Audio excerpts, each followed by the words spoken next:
program is a program that basically provides students with the preparation in computing so that they can take up positions in the technology thing. Take us inside of your program. Show us about some of the courses that the students take and how do you prepare them for their career pathways. We have a spectrum of courses that cover computing.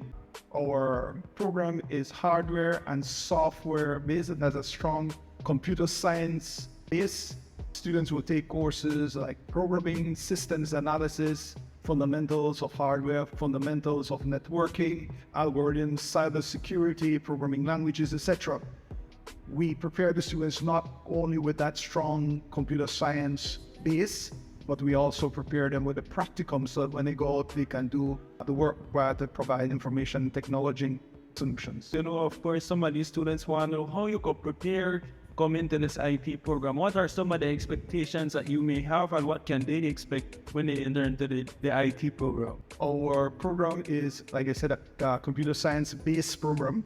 And therefore, things like mathematics and fundamental computing concepts such as programming or knowledge of hardware fundamentals are assets coming into our program. However, we do realize that the preparation at the secondary level perhaps might not provide students with this opportunity. What we look for are students who are analytical, who like to solve puzzles, and also who are very interested and keen on using technology as a leverage to provide solutions. We also want them to be diligent, have good work ethics. So we can see then our program is structured that when they come in the first semester, a lot of the fundamental stuff we may teach them, but they need to have that drive, that desire to learn. We are a program that is very student focused, and we try to provide our students with every opportunity that will allow them to learn and develop and hone their skills not only as computing professionals, but also as productive members of society. Coupled with that computer science, strong computer science base is the information technology practicum. And so then the courses that they would take would be in the areas of programming, software engineering, algorithm systems analysis, networking, operating systems, etc. But they get that real world experience by actually doing practicums that allow them to put into actuality by then creating networks, by creating applications, creating things like designing strategies for robotics, etc. For example, just recently we had a practicum that basically had our students maneuvering robots autonomously through mazes. So without any pilot interaction, they were able to send a robot into a maze it had never seen before and work its way through to the exit. What gives them an edge, obviously, is this preparation, because it means then when our students are employed by organizations, they can rapidly assimilate and integrate into the environment because they have that preparation in computer science and information technology. And they quickly become very valuable assets for those organizations. And that is a massive edge in the area of technology. I wanted to go a bit on the career opportunities and the marketability of this program. Okay, so when we're talking about students coming out of our IT program, there are massive opportunities. Obviously, to be successful in this field, it has to be something that you like, something that you enjoy. Because if you do, then one, there's a high demand for IT professionals. Everything that we do now, computing is ubiquitous now. Just about everything we do and we have in our lives is connected or facilitated by technology. And so there's a high demand for the professionals. In terms of salaries, typically IT professionals are paid significantly higher salaries than other jobs. Career options, they're so, computing, like I said, is so diverse. There is security, there's networking, there's programming, software development, software engineering, all sorts of innovative areas for everyday life. So there are a lot of career options. Also advancement opportunities within organizations, because technology is not stagnant. It means then that constantly we have to be retooling our knowledge and retooling the technology that we use. And so the advancement opportunities within organizations are significantly greater than in other fields, because the organization, to stay abreast, are constantly supporting their employees as lifelong learners. Also, it's a very rewarding career, because as I alluded to, Technology touches everything nowadays. So everything from healthcare to government to security to business, everything. Students from our program would then play a very important role in developing and designing, creating these solutions for just about everything in our lives and our society. In terms of positions, it would be things like your database administrators, the cybersecurity professionals, your network engineers, your software engineers, etc. They get the exposure not only at a local level to work with IT industry stakeholders, but internationally also. In fact, I must point out that many of our students, both at the associate and bachelor level, before they've even completed their internship, they are offered employment by their hosted organizations. In fact, many of our bachelor students are employed prior to graduation.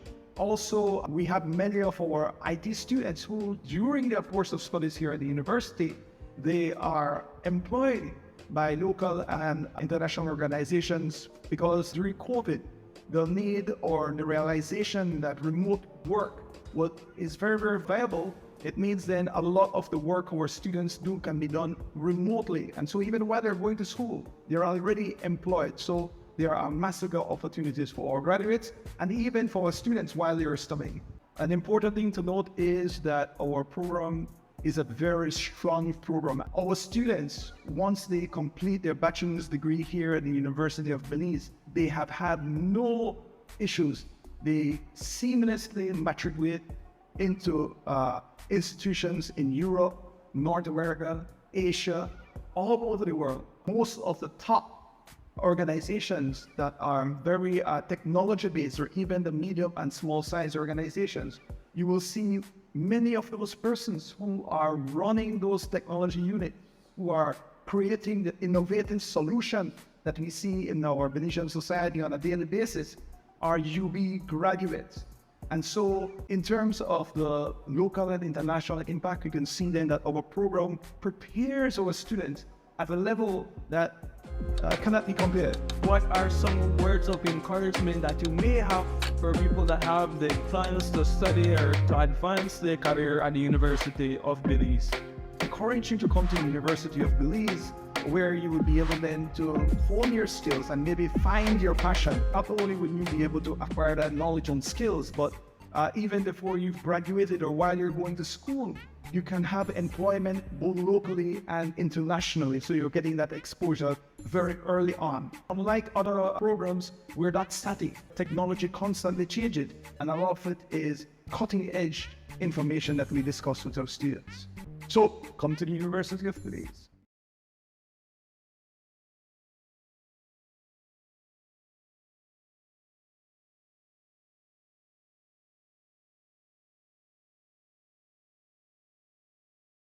Welcome, guys, to the University of Belize's podcast series, Jaguar Journeys, back with another episode of the new summertime edition called the Summertime Buzz. Here with me, we have the lovely ladies of the Travel Club. Welcome, ladies. And to the viewers, new and returning students, this is a very fun episode, I would like to say it, and very informational as well as to how to join the Travel Club. Once again, we have the president and the treasurer of the Travel Club. Welcome, ladies. Would you like to introduce yourselves? Hi, my name is Tiffany Sosa, and I am the president of the Travel Club. I am currently pursuing my bachelor's degree in accounting. Hi, I'm Dyanne Castillo. I'm the treasurer of the Travel Club. I'm currently pursuing my associate in biology and chemistry. Once again, welcome, ladies. So to start off, what is the aim of the Travel Club? The aim of our Travel Club is to provide a safe, enjoyable, and adventurous environment to all members who are willing to join us, previous members, current members. So how do I join? If I'm interested, and to the viewers at home, how do we join? So to join the Travel Club, you first need to pay the membership fee of $10 for the first semester, and every semester after that, you have to pay $5. So would you like to tell me about the previous projects you guys are working on? Okay, so we have had the Sarteneja Corozal trip, we have had the Bocawina trip, we have had the San Miguel trip. Talking about these trips and the places you've went, different areas of the country, how do you guys find funds, generate funds to go on these trips? Okay, so primarily we try to fundraise at any fundraisers that the university has. Not only that, but we also pay out of pockets for most of the trips. And additionally to that, we always ask our vendors if we can get discounts for students because we know as students, not all of us work and not all of us can afford expensive trips. So we always try to keep it under budget and where students can afford. You guys meet regularly? Would say we meet regularly.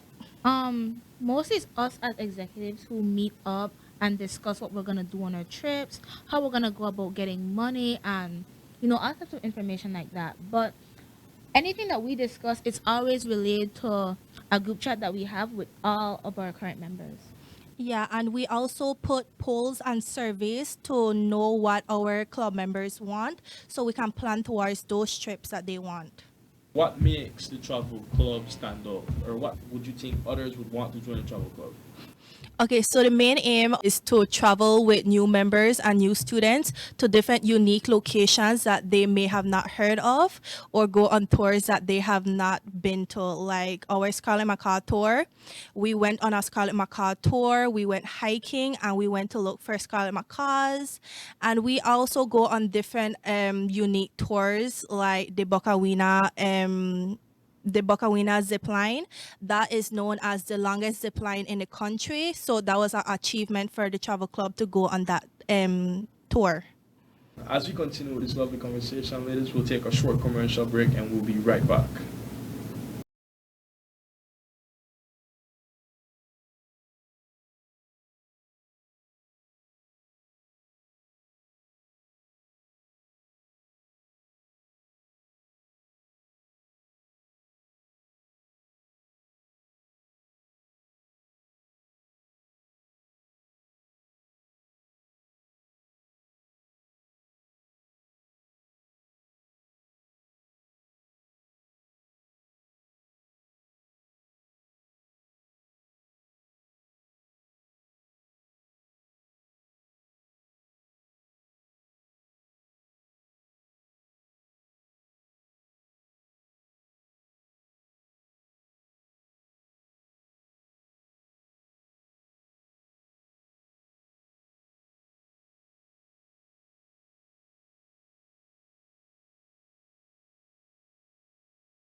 And we're about to continue this lovely conversation with the ladies of the Travel Club. And to recap on the first segment, we went over what the Travel Club is about, the purposes, the rules, how can you join. And ladies, let's dive into some of your personal experiences about these trips. Well, my first trip was the Bocawina trip that Tiffany mentioned. On that trip, as well as ziplining, we also had a hike version up on the Antelope Trail. That's the word. Antelope Trail to get to the Antelope Falls. I took the liberty of going with the group on that hike, and I can say that was very fun, very tiring. That was a very long hike, but The falls at the end was absolutely worth it. The cold water that just swimming in that cold water after that long hike was so needed. And honestly, like connecting with the people there, like on the hike, like making jokes along with our what's his name, the tour guide, because he made everything feel so much more easygoing, and he definitely ensured safety as we all did before going on the trip in the first place. But Tiffany, you want to talk about the planning part? Okay, so I also went on the Bocawina zipline group, and my group, we ensured that we have all our safety gears on, and our tour guide make sure they checked us personally before getting on the zipline. And for our group, it was very fun. The zipline was very new to most of us. We have never gone ziplining. Again, that zipline is one of the longest zipline in the country, right? So to go on that zipline as your first time ziplining was an accomplishment for most of us. And again, our zipline was great. It was fun. Our tour guide tried to like calm us down when we got a little worried. But overall, it was a great experience. And after our Bocawina trip, we went up to Hopkins to eat some ice cream, to swim. Yeah, and then we ended off coming back in a van, and it was a fun experience in the end of the van because we were playing cards in the van. All of us were playing cards, and it was just a very fun experience. Dyanne said something that really stuck with me. The networking, the communications part. How do you guys set up these trips? Who do you get involved, and what's the purpose for planning these trips? Okay, so our planning first starts with brainstorming of what trips we can do or what seasonal. So like the Scarlet Macaw trip that we took earlier this semester, it is a seasonal trip that happens from December to March. So we seize that experience right in time. Again, we plan, we brainstorm, we bring in our members to decide which trips they want to go in and how affordable they want it to be. And we also try to network with clubs. In the future, we want to collab with them and go on trips together with them. I also heard about you guys creating or making a logo type competition. Can you explain more about that? Okay, so during the summer, our main aim is to not only plan for our next semester trips, but also have a logo competition. We want to make a logo that all our club members are proud of, and we want to do this not only by us as executive designing it ourselves, but we also want to have participation with our club members to do a logo competition. So club members can design whatever logos they feel like would be the most appropriate for our club. They design it, they present it, we have the competition, and winners get a prize. Our logo will go on t-shirt and also dry long sleeves. So when we go hiking, it can hiking or swimming, because that's our main activities. It will save us from getting sunburn. I would really appreciate if I got on it, so I got some shirts. So, I'm sorry, but I just had to get it out there. This- I will make this. Well, if you want to participate in the competition, I believe our first prize, whoever wins the competition with the logo, can get a long sleeve T-shirt for free. And for our executive, because we work hard with planning all the trips, we will have our own personalized long sleeve and t-shirt. Not only will we have our logo on it, but we will also have our positions on it. So we will always look more, we stand out, so all the members know who's the executives, who they need to go to if they need to ask permission or ask questions or give suggestions. They will always know who to go to. Is there a date set already? Is there anything that I could submit these logos to? Not yet, but it's in the planning process. Yeah, we plan to have the logo competition finished before this new school year, so that we can start producing the t-shirts and so forth for the semester kickoff. So ladies, about to wrap up, would you have a final bid or any comments or anything you'd like to get out to students, new, returning, and to those this year to join the travel club? Before coming to college, I was a very, and I mean very introverted person. While I do love traveling and like trying to come out of my comfort zone, I wasn't truly able to do that until I joined the travel club, where I started making new friends, like opening up my social skills. And honestly, joining the travel club has really changed me and brought out more in me, and I cannot thank them enough for that. From my experience being in a travel club for over a year, I have ziplined for the first time in my life. I went on a canoeing tour at the Barton Creek. I went on different adventures I never thought of or knew that I could have gone in Belize.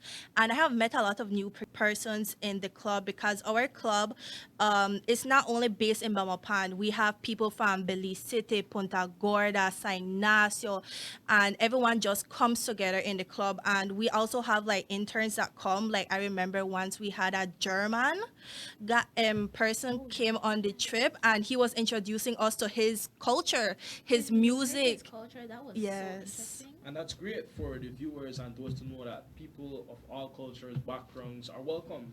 For anyone who's interested in contacting us, the Travel Club, you can contact us on Instagram at Travel Club UB.